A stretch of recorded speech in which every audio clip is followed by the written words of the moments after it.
बिस्मिल्लाहिर्रहमानिर्रहीम।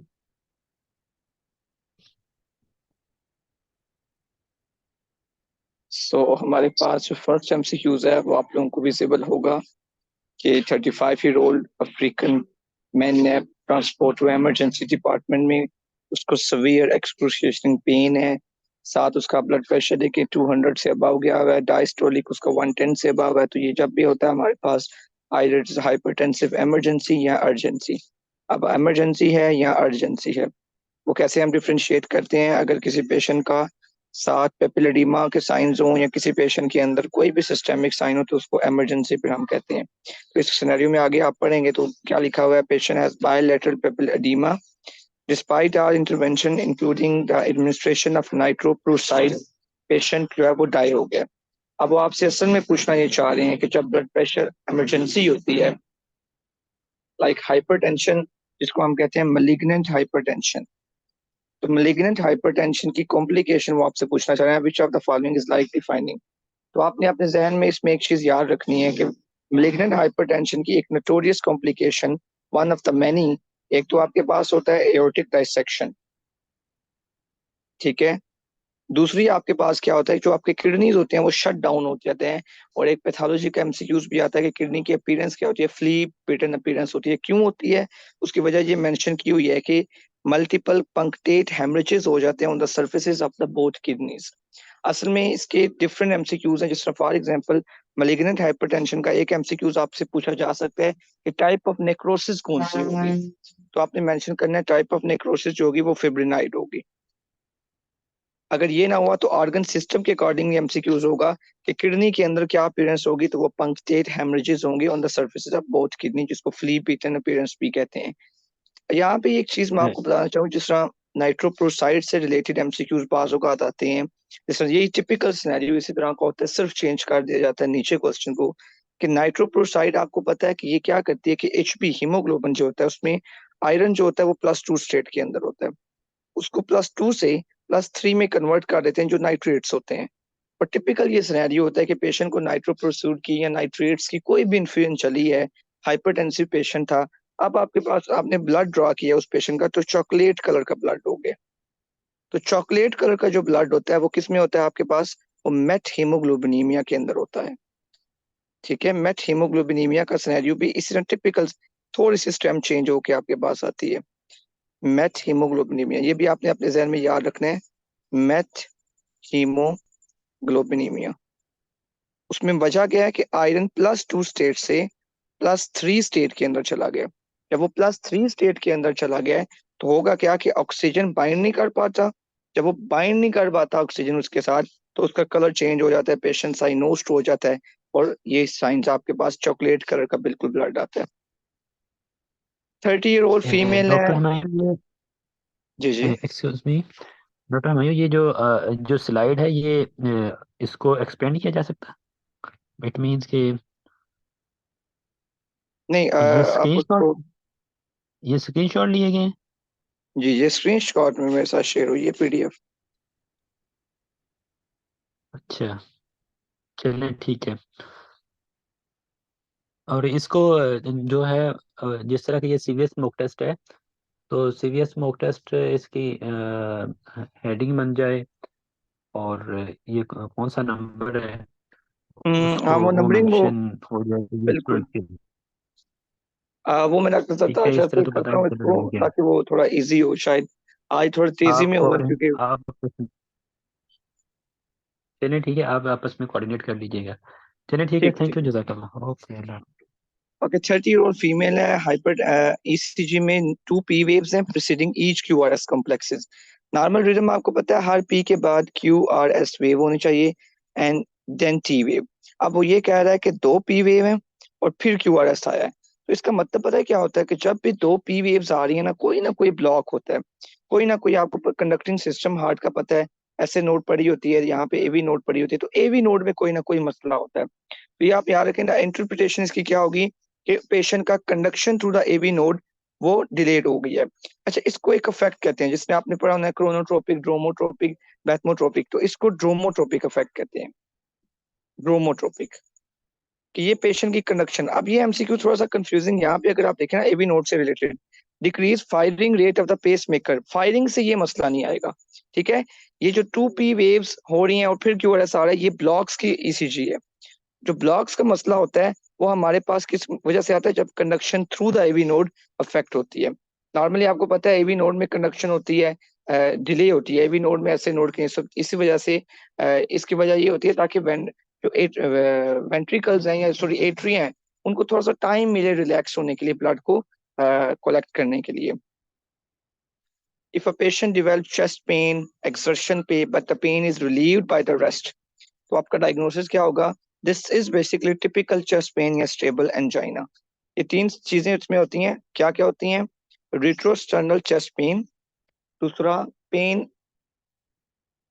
Increase by exercise, और pain decrease by taking nitrates या रेस्ट। अगर ये तीन चीजें हो तो इसको टिपिकल चेस्ट पेन कहते हैं और ये एंजाइना के अंदर होता है। अच्छा, आप लोगों में से कोई बच्चा मुझे आंसर दे सकता है कि एंजाइना हो या एमआई हो, लाइक फॉर एग्जांपल अगर किसी पेशेंट में एंजाइना या एमआई, कौन सी एक ऐसी चीज है जो डिफ्रेंशिएट करती है कि इस पेशेंट को इस वक्त एमआई हो गया? मैं आपको एक हिस्ट्री देता हूँ। पेशेंट है 30 मिनट्स की हिस्ट्री है, चले 20 मिनट्स की, 20 मिनट्स की हिस्ट्री है चेस्ट पेन की, रिट्रोस्टर्नल है, रिलीव्ड हो गया टेकिंग रेस्ट, और ड्रॉप उसके नेगेटिव है, और एसटी एलिवेशन है। आपका डायग्नोसिस में क्या होगा? कमेंट में बताएं ना जरा, तो मुझे पता चले, ताकि टाइम 20 मिनट्स है, 20 मिनट टाइम है पेशेंट का, और चेस्ट पेन है, ड्रॉप उसके नेगेटिव है, एसटी एलिवेशन है। एनीवन? नो, आप इसको एंजाइना कह रही हैं, यही मुझे पता था। STEMI, okay good. Next, time will differentiate, मैं कह रहा हूँ टाइम पीरियड 20 मिनट्स है। चले मैं कहता हूँ टाइम, पेशेंट के अटर्नल कह रहे हैं 30 मिनट्स की हिस्ट्री है, आपने ड्रॉप कराए हैं 4 आवर्स बाद, ड्रॉप नेगेटिव है, और एस टी एलिवेशन थी। अच्छा, मेरी बात एक याद रखनी है और आप सब ने इससे एग्री होना है फिर बाद में। What differentiate between reversible injury और इरिवर्सिबल इंजरी? किसी को पता है? हम कब कहते हैं कि सेल इरिवर्सिबल इंजर हो जाता है? जब मार्कर्स आते हैं ब्लड के अंदर। अगर किसी का लिवर डैमेज होता है तो एएलटी ब्लड में आएगा। अगर किसी का किडनी डैमेज होता है तो क्या ब्लड में आएगा? किडनी तो थोड़ी नहीं, आप कह दो मसल डैमेज होता है तो क्रेटिनिन काइनेज आएगा। तो मेम्ब्रेन डैमेज होती है। अब जब हार्ट की मेम्ब्रेन डैमेज होती है तो ड्रॉप ब्लड में आते हैं, और वो कब होती है? जब एमआई की तरफ पेशेंट जाता है। MI is basically a type of necrosis that happening due to ischemia, ठीक है। ब्लड फ्लो जब कम होता है, और इतना कम हो जाता है कि पेशेंट का जो हार्ट है वो इरिवर्सिबल डैमेज हो जाता है। तो what differentiate between angina and MI, whether is STEMI और एनस्टेमी, और ट्यूम मार्कर्स होते हैं बेसिकली। तो अगर याद रखिएगा एक बात, जब भी ड्रॉप नेगेटिव हो, ठीक है, तो वो कभी भी एमआई नहीं हो सकता। स्टेमी एंड स्टेमी कुछ भी नहीं होगा वो, ठीक है। तो तब स्टेमी एंड स्टेमी या एमआई की तरफ आप जाओगे अगर ड्रॉप पॉजिटिव है। मैं अगर कहूँ ना एक पेशेंट को 10 मिनट्स की हिस्ट्री है और पेशेंट के ड्रॉप पॉजिटिव आ गए हैं और एसटी एलिवेशन है, this is MI despite of the pain history. समझ रहे हैं? तो ये आपने याद रखना है, अगर ड्रॉप पेशेंट के पॉजिटिव आ जाते हैं और सीरियल स्टडीज पे ज्यादा पॉजिटिव आ रहे हैं खास तौर पे, पेन वैसे एक कहा जाता है, जाहिर सी बात है, एक अंडरस्टूड लॉजिकल बात है कि नेक्रोसिस हो रही है, लैक्टिक एसिड बनेगा, नर्व को स्टिमुलेट करेगा, तो पेन तो पेशेंट को होगी। तो ये समझ आ गया आप लोगों को? Any question? सबकी ये कंफ्यूजन दूर हो गया? आइंदा जिंदगी में आप डिफ्रेंशिएट कर लोगे जब आप एज अ हाउस ऑफिसर भी आप लोग एमओशिप कर रहे होने हो कि किस पेशेंट को आपने सोचना है कि इसको इस वक्त ये पेशेंट एमआई की तरफ है या पेशेंट अनस्टेबल है, या लाइक फॉर एग्जांपल एंजाइना के अंदर है। तो दैट्स बेसिकली ड्रॉप, ठीक है। ओके, नेक्स्ट आपके पास आ गया, ये प्रेग्नेंट लेडी है, उसमें ड्रग ऑफ चॉइस आपसे पूछ रहे हैं तो मिथाइल डोपा होती है। ऐसे आपको पता हो निफिडिपिन भी देते हैं, लेबिटालोल भी देते हैं, हाइड्रोलाजीन, 4 ड्रग्स होती हैं। कौन कौन सी?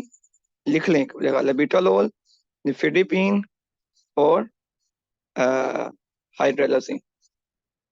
हाइड्रोलाजीन का याद रखिएगा, एडवर्स इफेक्ट एक होता है, एसएलई करवाती है, एमसीयूज में आता है। Which criteria is use for acute rheumatic fever? Jones criteria. Duke's किस में यूज होता है? डुक्स क्राइटेरिया, डुक्स यूज होता है इन्फेक्टिव एंडोकार्डाइटिस के अंदर, ठीक है, एंडोकार्डाइटिस में। और रैनसन क्राइटेरिया किस में यूज होता है? रैनसन हो गया, ग्लास्को हो गया, ये पैंक्रेटाइटिस में होते हैं, ठीक है, पैंक्रेटाइटिस में। कार्डिक पेन का पेशेंट है, ईआर में आया है, कोल्ड एक्सट्रीमिटीज हैं, पल्स उसकी तकी, बीपी का है, हार्ट साउंड मफल्ड है। अच्छा, अब ये लाइकली डायग्नोसिस को पता क्या है? तीन चीजें हैं, जेवीपी रेस्ड, बीपी कम, muffled heart sound. Anyone can tell me इसको क्या कहते हैं? नीचे आपको नजर आ रहा है, इसको कौन सा ट्राइड कहते हैं?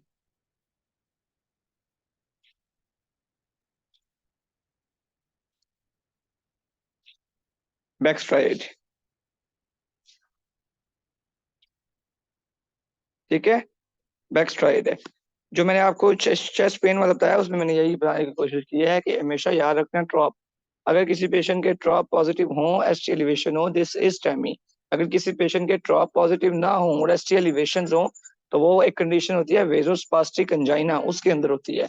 बाज़ औक़ात स्टेबल एंजाइना में आपको एलिवेशन मिलना लेस लाइकली है, ठीक है, वेजोस्पास्टिक एंजाइना के अंदर एसटी एलिवेशन मिल सकती हैं। इसी तरह अगर एक पेशेंट के ट्रॉप पॉजिटिव हो और एसटी डिप्रेशन हो तो दिस इज एन स्टेमी। लेकिन अगर किसी पेशेंट के ट्रॉप पॉजिटिव हो, ट्रॉप पॉजिटिव ना हो लेकिन एसटी डिप्रेशन हो, दिस इज अनस्टेबल एंजाइना। तो दो चीजें पैरेलल चल रही होती हैं, unstable angina with NSTEMI, STEMI with vasospastic angina. Stable angina में ईसीजी में कोई चेंज नहीं। क्लियर हो गया सबको ये बात? क्रिस्टल क्लियर हो गई है? क्लियर?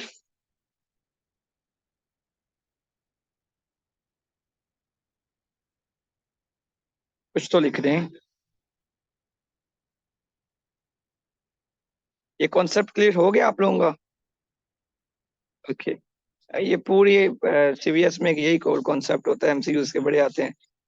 70-year-old मैन है, फ्रेंजाइटिस की हिस्ट्री है, rashes on the body, childhood बचपन में, उसको ब्रेथलेसनेस एक्सर्शन पे, ऑर्थोपनिया है, diastolic rambling murmur. Diastolic murmur कौन से हैं? दो ही हैं, माइट्रल रिगर्जिटेशन और एओर्टिक रिगर्जिटेशन। अब ओपनिंग स्नैप है और एपिक स्पीड पे है, तो लाइकली माइट्रल रिगर्जिटेशन है।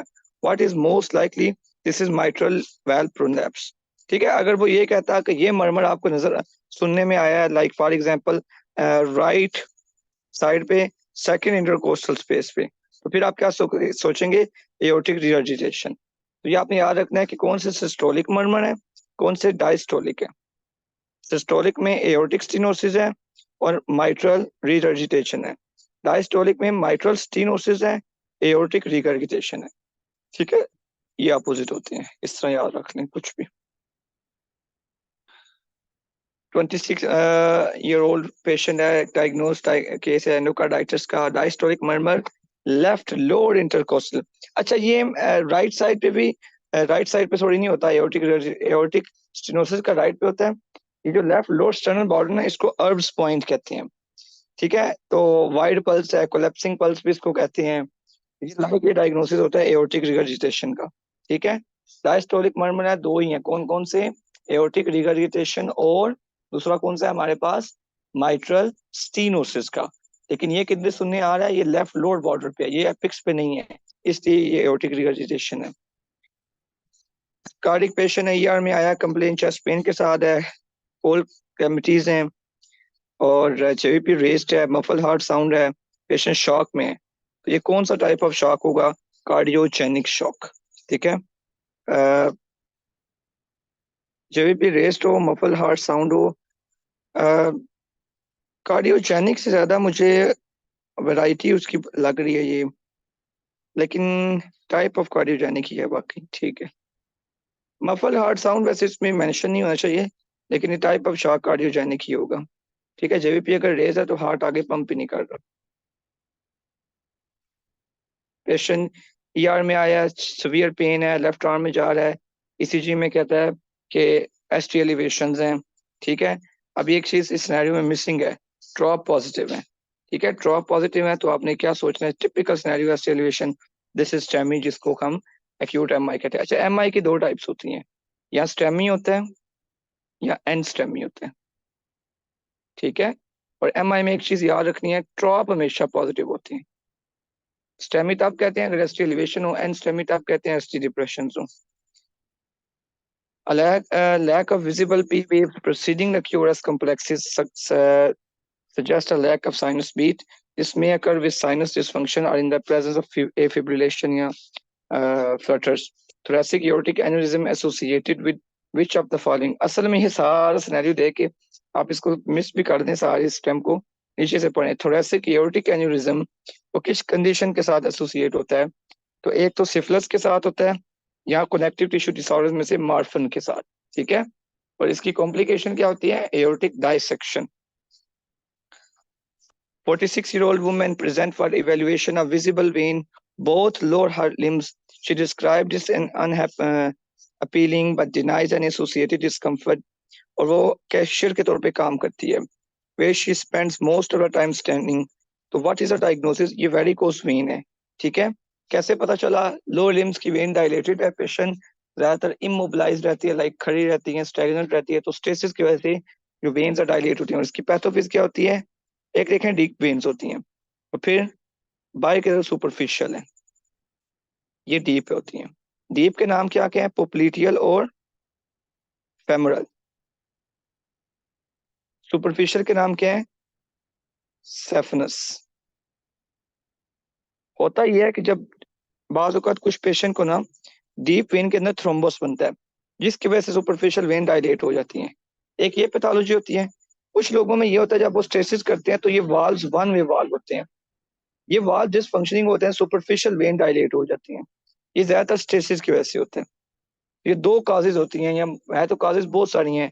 जिस तरह हम ये डीप वेन्स आगे जाती हैं एब्डोमेन के अंदर, तो अगर प्रेग्नेंट वुमेन होगी, एब्डोमेन में प्रेशर होगा, तब भी जो डीप वेन्स है उनके अंदर प्रेशर राइज होगा, उनकी वजह से सुपरफिशियल वेन्स के अंदर भी प्रेशर राइज हो जाएगा। बैक फ्लो होगा तब भी वो डायलेटेड होते हैं। तो यही वजह होती है प्रेग्नेंट वुमेन के अंदर डीप वेन्स जो ड्रेन नहीं कर पाती, तो सुपरफिशियल वेन्स डायलेट हो जाती हैं। वुमेन इमरजेंसी में आई है, टर्नर लेफ्ट कॉफ में बेड रिडन थी, और उसको डीवीटी भी है, और डी डाइमर्स के रेज हैं। तो इसका डायग्नोसिस आपके पास क्या है?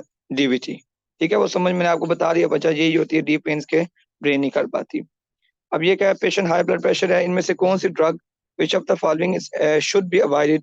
वो इनमें से लीवोडोपा से ज्यादा कैप्टोप्रिल है। क्यों? क्योंकि कैप्टोप्रिल इज टेराटोजेनिक, ठीक है।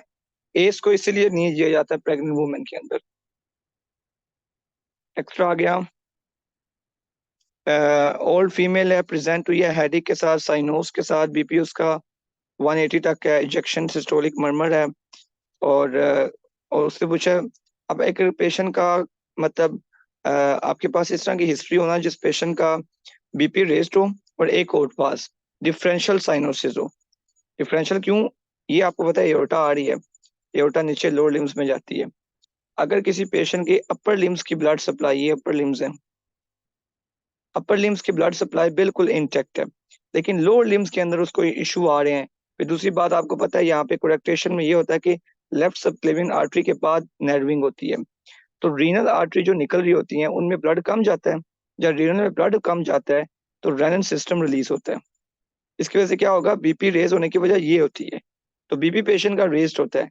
दूसरी बात क्या होती है? पेशेंट में साइनोसिस होती है और मर्मर इजेक्शन सिस्टोलिक होता है। तो इससे आप पिक करते हो कि ये पेशेंट को कोरेक्टेशन है। कभी कभी रिब नॉचिंग मेंशन होती है, वो ज्यादातर प्री डक्टल साइनोस अगर कोरेक्टेशन हो। एक कॉम्प्लेक्स सा टॉपिक बन जाता है। ये मेरे एमआरसीपी में भी इसका एमसीक्यूज आया था। एक पेशेंट आपके पास आई है, उसका बीपी ज्यादा है और डिफरेंशियल साइनोसिस है, और एक था यूरिया करेक्ट, उसका डिरेंज्ड है। तो लाइकली डायग्नोसिस क्या होगा? तो डिफरेंशियल साइनोसिस और यूरिया करेक्ट डिरेंज होने की वजह से मैंने पिक किया था कोरेक्टेशन ऑफ एओर्टा। तो ये आपने याद रखना है। 70-year-old man है, present dizziness, syncope, on examination slow rising pulse है, जिसको pulsus plateau कहते हैं, displays heaving epic speed, S2 soft and delayed A2 with ejection systolic murmur। अब देखें, आपको पता है एक S1 है, फिर S2 है। S2 में ये होता है कि पल्मोनिक एओर्टिक वाल्व पहले बंद होता है, पल्मोनिक बाद में। वजह भी आपको पता होनी चाहिए। वजह ये होती है कि राइट साइड पे जब बंदा इंस्पायर करता है ना, ड्यूरिंग इंस्पायरेशन, तो होता यह है कि राइट साइड पे, जो right side of the heart है, उसमें वीनस रिटर्न ज्यादा हो जाता है। तो पल्मोनिक वाल थोड़ा सा डिले क्लोज होता है और एओर्टिक थोड़ा पहले होता है। इस वजह से इंस्पिरेशन पे आपको एक वाइडनिंग या एपिक्स, ये जो सेकंड S2 है, इसकी स्प्लिटिंग मिलती है। अब यहाँ पे वो कह रहा है कि पेशेंट की जो डिलेड क्लोजर है A2 का, A2 बाद में हो गई है, ठीक है। डिलेड क्लोजर है A2 का, वो कब हो सकता है? जाहिर सी बात है कि A2 अपनी जगह से डिस्प्लेस इसी वजह से होगी ना, पल्मोनिक पहले हो रही है, जब A2 के अंदर कोई ना कोई ऑब्स्ट्रक्शन है। ये कब कब होती है? जब आपका एओर्टिक स्टेनोसिस हो, या आपका होकम पेशेंट को हाइपरट्रॉफिक ऑब्स्ट्रक्टिव कार्डियोमायोपैथी या सिस्टेमिक हाइपरटेंशन हो। इन सब कंडीशन में पल्मोनिक पहले क्लोज हो जाता है, एओर्टिक बाद में होता है। तो पीए का रिवर्सल तब इन कंडीशन के अंदर होता है, ये आपने याद रखना है। Aortic stenosis the right answer. Patient को एसवीटी है, कौन सी मेडिकेशन इफेक्टिव होगी? वेगल मेन्योवर के बाद एडिनोसिन देते हैं। और एडिनोसिन किस पेशेंट को नहीं देते? किसी को पता है इसका आंसर? नहीं पता? एस्थमा को नहीं देते। 50-year-old male present history unilateral claudication of thigh and calf, और बटक्स में भी है। अब बटक्स में भी अगर क्लॉडिकेशन है ना, तो ये लाइक डिस्टल पल्सेस उसकी जो कह रहा है वो एब्सेंस है।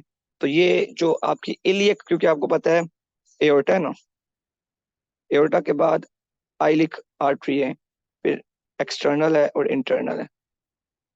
इंटरनल वाली यूट्रस हो गया, ग्लैंड्स को एक्सटर्नल वाली लोअर लिम्स के अंदर जाती हैं, ठीक है। काफी गंदी ड्राइंग है मेरी शायद। तो ये सारे लोअर लिम्स के अंदर एक्सटर्नल आर्टरी आ रही होती है, एक्सटर्नल जो आईलिक होती है, एक्सटर्नल वाली। इंटरनल आईलिक अंदर की तरफ, एक्सटर्नल आईलिक बाहर की तरफ जाती है। उसके बाद वहां से फिर फेमोरल निकलती है, फेमोरल आर्टरी नीचे की तरफ आती है, फिर पोप्लीटियल आर्टरी बनती है और टिबियल आर्टरी में जाती है। तो मतलब ये सारा डिस्ट्रीब्यूशन उन्हीं की होती है। तो अगर किसी पेशेंट को एओर्टा में होगा कोई ना कोई थ्रोम्बस बना हुआ, तो उसके साइंस डिफरेंट होंगे थोड़े से। एब्डोमिनल पेन होगा। अगर किसी पेशेंट को नीचे आईलिक के अंदर बन जाता है तो बटक्स के अंदर पेन होगा। अगर फेमरल के अंदर बनता है तो लेग्स के अंदर claudication. Claudication is what? Claudication is basically angina of the legs, कि चलने से टांगों में अगर दर्द हो ना मरीज को, तो उसको फिर यही कहते हैं, क्लॉडिकेशन। और 65-year-old man presents 6-week history nocturnal dry cough which get relieved on sitting up. BP उसका इतने है, tachycardia most likely diagnosis, typical scenario. अगर किसी पेशेंट में, याद रखिएगा, कफ होना नॉक्टर्नल, तो ये क्यों होती है? कि आपको पता है लंग्स के अंदर,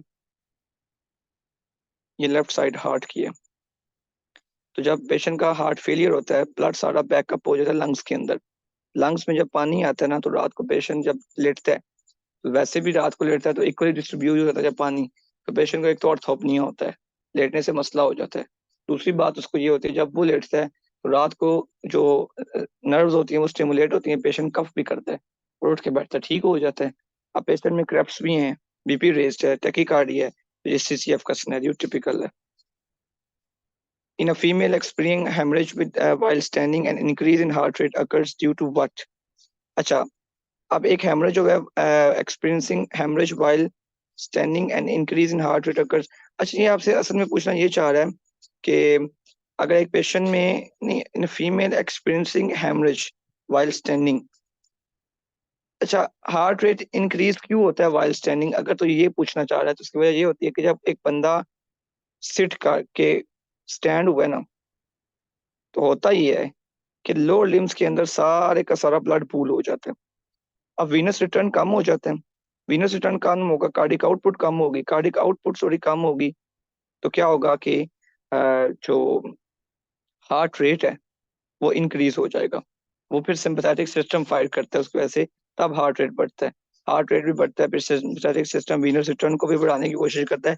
ये हमारा नॉर्मली एक बैरोरिसेप्टर रिफ्लेक्स होता है जो कि डायबिटिक पेशेंट में कंप्रोमाइज हुआ होता है। इसीलिए वो उठ के खड़े होते हैं जब, तो वो गिर जाते हैं, तो स्टैटिक हाइपोटेंशन इसको कहते हैं। तो ये आपसे ये पूछना चाह रहा है कि वजह क्या होती है, सिटिंग से स्टैंडिंग में मसला क्यों आता है? ये हेमरेज का वर्ड पता नहीं क्यों बीच में लिखा हुआ है, सिनेरियो में थोड़ा सा गलती है। तो सिटिंग से स्टैंडिंग में हार्ट रेट बढ़ने की वजह ये होती है कि वीनस रिटर्न कम हुआ होता है और उसकी वजह से कार्डिक आउटपुट कम हो जाती है। स्प्लिटिंग जो है सेकंड हार्ट साउंड की, वो इनहांस ट्रक का होगी, अगर डिलेड क्लोजर होगा पल्मोनिक वाल्व का, ठीक है। ये आपसे पूछ रहा है कि नॉर्मली आपको पता है एओर्टिक पहले होता है पल्मोनिक बाद में, ये वाइड कैसे हो सकती है? एओर्टिक थोड़ा जल्दी बंद हो जाए, पल्मोनिक और लेट बंद हो, तो ये पता है किन कंडीशन में होता है? पल्मोनिक स्टेनोसिस में, ठीक है, पल्मोनरी हाइपरटेंशन में, ठीक है, यहाँ इन कंडीशन के अंदर ये पल्मोनिक वाल लेट क्लोज होता है, राइट बंडल ब्रांच ब्लॉक के अंदर होता है, वुल्फ पार्किंसंस सिंड्रोम, मतलब ये डीप हो जाते हैं, इतने आपसे पूछे नहीं जाते। बस ये याद रखो पल्मोनिक कोई ना कोई काज हो तो स्प्लिटिंग थोड़ी सी लेट होती है। Compare to normal individual marathon run में क्या चेंजेस आती हैं? अब देखें, cardiac output is basically heart rate into stroke volume. आपने कार्डिक आउटपुट को कांस्टेंट रखना है तो क्या होगा, ये पेशेंट क्या करते हैं, इनमें ब्रेडिकार्डिया चालू होता है, स्ट्रोक वॉल्यूम को इनहांस कर लेते हैं। इसलिए ये जो पेशेंट होते हैं रनर्स होते हैं मैराथन, इनमें हार्ट रेट कम होता है लेकिन स्ट्रोक वॉल्यूम ज्यादा। तो ये चीज आपने याद रखनी है कि ये इनके अंदर एक फिजियोलॉजिकल चेंजेस होती हैं। What is responsible for delay in AV nodal conduction? अच्छा, ये एमसीक्यूज मुझे कोई इसके स्टेम समझ ही नहीं आई, मतलब ये ऐड हुआ हुआ है लेकिन मैं इसको सोचने की कोशिश किया कि व्हाट इज रिस्पॉन्सिबल, ये होना चाहिए कि डिले होता किधर है एक नोड के अंदर, रीजन डिले की क्या होती है, ताकि एट्रिया को डायस्टली का थोड़ा सा टाइम मिल जाए, ठीक है। यहाँ अगर ये पूछ रहे ना कि डिले की वजह से क्या होगी कि वेंट्रिकल की फिलिंग थोड़ी सी स्लो हो जाए, बहुत रैपिडली फिल ना हो, ठीक है, एट्रिया थोड़ी सी आप खुद तो पहले डायस्टली में चले जाएं, लेकिन ये वेग टर्म है इसलिए मैं इस पर कोई कमेंट नहीं करना चाहता। Mason with the anterior wall MI you would most likely observe ST elevation. Inferior में होगा, अगर देखिए इंफीरियर वॉल होती है, लेटरल वॉल होती है और एंटीरियर वॉल होती है।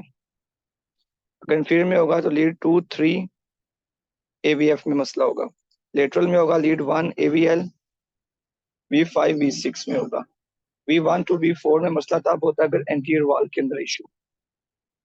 In a patient who has a diet of M-myoneuropathy, neutrophils are seen in myocardium after 48 hours. Most common congenital heart defect कौन सा होता है? वेंट्रिकल सेप्टल डिफेक्ट हमारे पास होता है, और वेंट्रिकल सेप्टल डिफेक्ट में कौन सा मर्मर होता है ये भी आपको पता होना चाहिए, pan systolic. A 35-year-old male present with chronic hypertension, आपको present हुआ है with tearing retrosternal pain with radiating towards jaw, तो chest X ray show mediastinal warning, तो लाइक इस पेशेंट को क्या है, एओर्टिक डायसेक्शन, ठीक है। और एओर्टिक डायसेक्शन में एक और चीज होती है, राइट साइड और लेफ्ट साइड में बीपी एक तरफ ज्यादा होगा एक तरफ कम होता है। एक क्लिनिकली आप अपने पास एक याद रखिएगा, हमारे पास वार्ड में एक पेशेंट आई थी, उसका इसी तरह पेशेंट का बीपी कंट्रोल ही नहीं हो रहा, हमने उसका रेडियल डिले जब चेक किया तो उसका डिले था, चीडिंग चेस्ट पेन था पेशेंट को, हमने समझा कि पल्मोनरी एम्बोलिज्म है, लाइकली पेशेंट एक्सपायर हो जाएगी। तो बाद में जब हमने उसका एओर्टोग्राम कराया तो उसका एओर्टिक डिसेक्शन निकला, ठीक है, तो ये याद रखें। न्यू बॉर्न के अंदर साइनोसिस जब भी आपको सिनेरियो में आए ना, तो दो चीजें सोचनी है, यहाँ टॉफ टेट्रोलॉजी ऑफ फोलेट या ट्रांसपोजिशन ऑफ ग्रेट वेसल्स।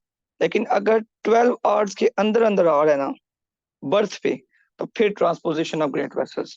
तो ये न्यू बोर्न बेबी है, इनिशियली हेल्दी था पर लेटर डेवलप डिस्कलरेशन, तो लाइकली इसमें क्योंकि न्यू बोर्न की हिस्ट्री है तो ट्रॉफ आप नहीं सोचोगे इस वक्त, आप ट्रांसपोजिशन ऑफ ग्रेट वेसल सोचोगे। लेकिन अगर होता कि एक बच्चा है पहले ठीक था, अभी बच्चा जब चलता है काम शम करता है या रोता है तो बच्चा साइनोस्ड हो जाता है, टेस्ट स्पेल्स इनको कहते हैं, उसमें आपने सोचना है टॉफ है। साइनोसिस में आपने टी वाले याद रखे होने हैं काजेज, ट्रंकस आर्टरियोसिस हो गया, patent truncus arteriosus, transposition of great vessels, tricuspid atresia, tetralogy of Fallot. आप एफसीपीएस के दो याद रखो, ट्रांसपोजिशन ग्रेट वेसल और ये वाला tetralogy of Fallot. Patient whose ECG में ये रिपीट हुआ है। Thromboembolism most commonly arise from which part of the body? Legs से fetal circulation, highest oxygen saturation umbilical veins के अंदर होती है, और umbilical vein का remnant क्या होता है? What is remnant of umbilical vein? Anyone?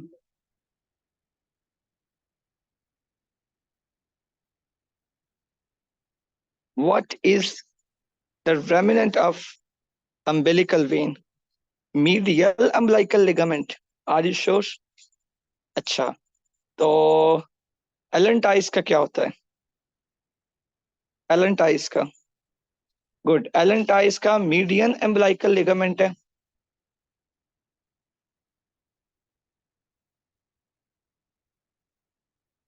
एक का मीडियन है, एक का मीडियल है। मीडियल आई थिंक सो ये है। अच्छा। acute left ventricular failure drug of choice furosemide, क्यों? क्योंकि लेफ्ट वेंट्रिकुलर जब फेल होते हैं ना, ये लेफ्ट साइड है और ये राइट साइड है, लेफ्ट साइड फेल होगी, ब्लड सारा फेफड़ों में चला जाता है, पेशेंट की सेट कम मेंटेन ही नहीं हो रही होती।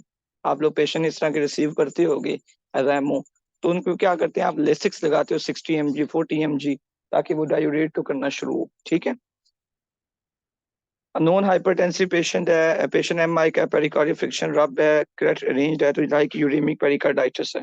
ड्रग ऑफ चॉइस क्या होती है इसमें? एनिसिड्स। ठीक है, ये याद रखना है। उसके बाद ये दोबारा रिपीट हुआ है एमसीक्यूज, ये भी रिपीट हुआ हुआ है। During which phase of the cardiac cycle is aortic pressure highest? During aortic pressure highest किस में होता है? वो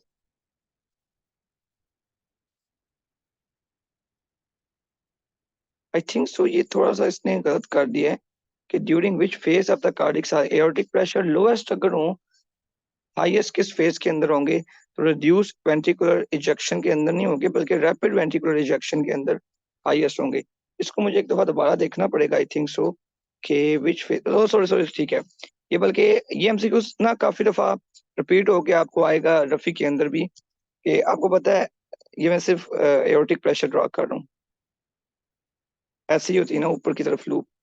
तो ये रैपिड इजेक्शन होती है, ये स्लोड होती है। तो ये थोड़ा सा कंपैरिजन किया जाता है, तो कहा जाता है कि रिड्यूस इजेक्शन वाली फेज होती है ना, वो कंपेरेटिव उसमें एओर्टिक प्रेशर ज्यादा होते हैं ड्यू टू सम रीजन। ये ग्राफ के ऊपर अगर आप देखोगे ना थोड़ा सा, तो ग्राफ में जो रिड्यूस वाली फेज होती है उसमें प्रेशर थोड़े से ज्यादा हायर होते हैं।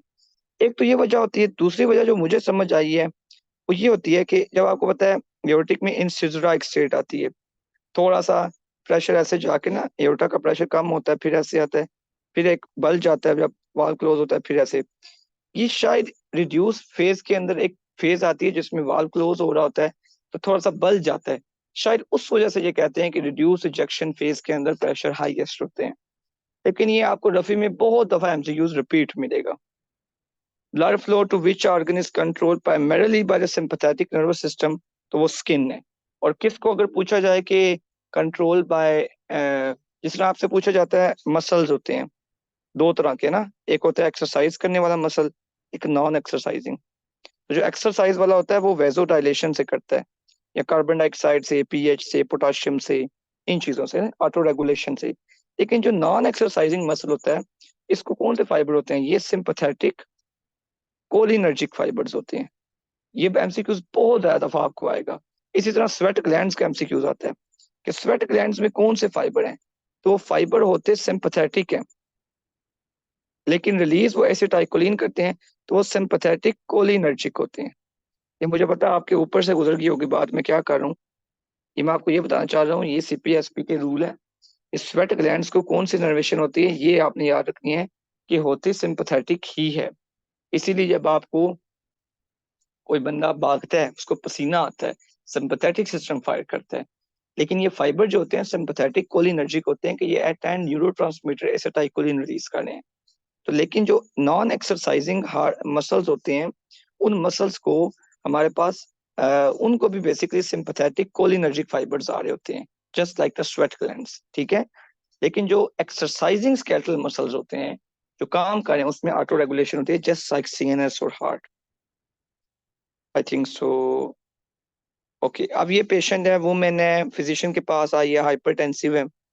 सेकेंडरी हाइपरटेंशन की नोन काजेज में से कौन सी है? वो रीनल आर्टरी स्टेनोसिस है। और आपको पता है रीनल आर्टरी स्टेनोसिस की काज क्या होती है?